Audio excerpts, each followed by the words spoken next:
Welcome to this week's Read the Bible Together story from the Spark Story Bible. This week you might notice I'm reading from the yellow story Bible instead of the blue. They have most of the same stories. This is just the newer version.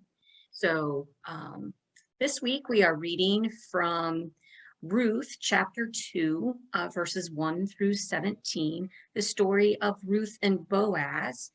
It continues the story of Ruth and Naomi from last week. So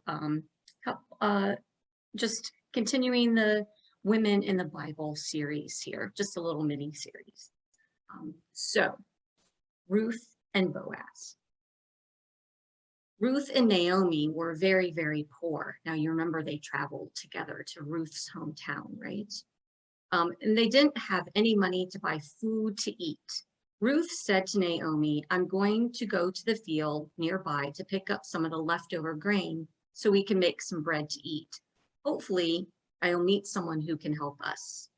In the field, Ruth walked behind the people who were harvesting the grain and picked up the leftovers for herself and Naomi. In the evenings, she would grind the grain into flour and use it to make bread so they could eat. Ruth was a very hard worker.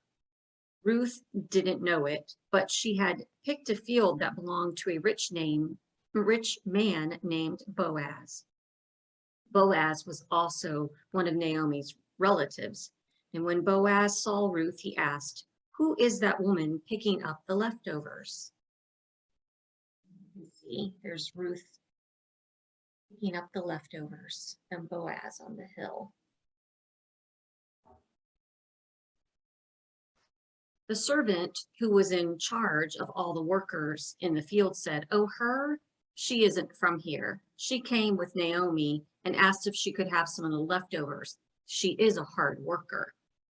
When Boaz met Ruth, he told her she could stay in his field and work with the other women. "If you get tired or thirsty," he said, "please stop and rest and have a drink of water." Ruth was very grateful and asked, "Why are you being so nice to me?" Boaz said, "I've heard how hard you work and how kind you have been to Naomi. I think God must be very proud of you, and I would like to help you." Boaz told his workers to be very kind to Ruth and let her take all the grain that she wanted for herself and Naomi. So this week, think about that story and how Ruth was helping Naomi and how Boaz ended up helping Ruth, and think about how you can help somebody this week.